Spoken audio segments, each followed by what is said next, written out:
Qəşəng qız sizinlə tanış olmaq olar. Qəşəng qız.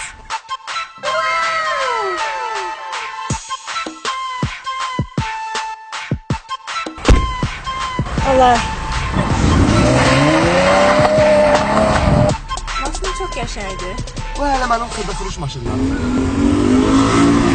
Alo, kimdir danışan? Zəhirvar kimdir? Rent-karın yesi. Gətir maşını qaytar. Maşınları qoyun qaraja, axşam yağışacaq. Nə gizliysən ha orada? Karaj maraj. Bu 1 milyon dollar da para verir Rasimə. Nə filan kəs göndərdi xeyriyyə işi ilə əlaqədar. Hansı xeyri yeşi? Adımı çəkmə, qoy xeyriyyə kim başa düşsün. Ver birazdan 1 milyon dollar. Bax, başdan aldığım evi də ustaza da aparır, remont olsun.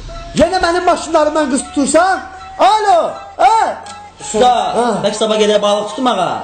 Cəmaat bizim maşınlarımızla qız tutur, bu deyir gedir.